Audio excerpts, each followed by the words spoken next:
Hi, welcome to your 3-Minute Daily. I'm your host, Rob Bob. The world now knows how the U.S. conducts their affairs.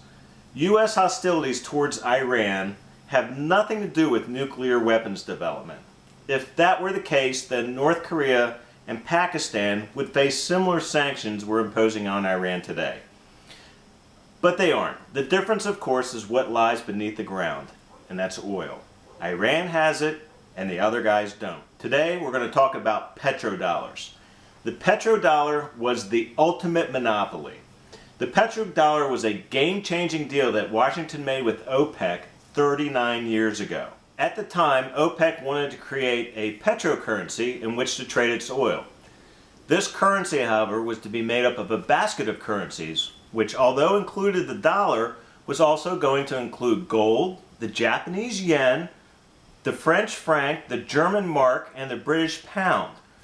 America had recently reached peak oil and had abandoned the gold standard.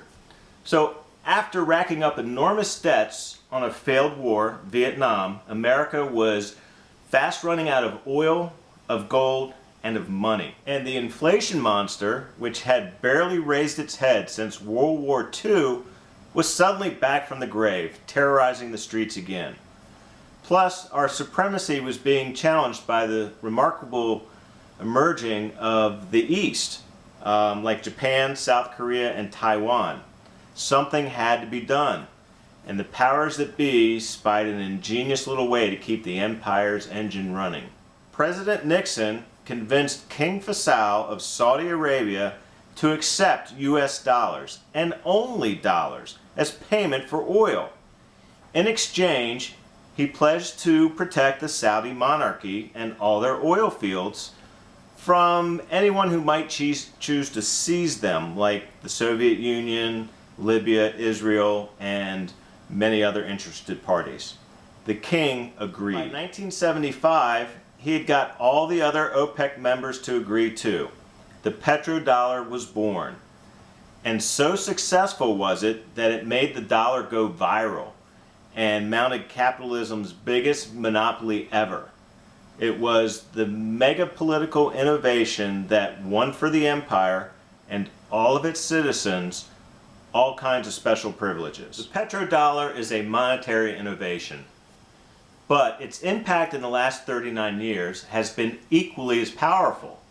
It was the deal that would rewrite history and shift the balance of power back heavily into America's favor. What it did essentially was create a 39-year secular bull market for dollars, as all oil importing countries would now have to stuff their central bank vaults full of dollars to pay for their oil. Now, in order to acquire those dollars, they would either have to borrow them off America, or they would have to work for it by manufacturing and selling all manner of goods and products to us. The Japanese sold us Kawasaki's and luxury cars. The Taiwanese sold us TVs, telephones, and electronics. The South Koreans sold us air conditioners, washing machines, fridges, and all manners of modern conveniences. And the Chinese, they sold us toys, trinkets, gadgets, and gizmos. And while all these foreign oil importing nations had to toil through sweat, blood, and tears to earn those petrodollars in order to pay for their oil, we merely had to print money. How long do you think the world is going to let this last? Petrodollars are the main reason that we go to war. Thanks for watching your 3-Minute Daily. I'm your host, Rob Bob. I'll see you next time.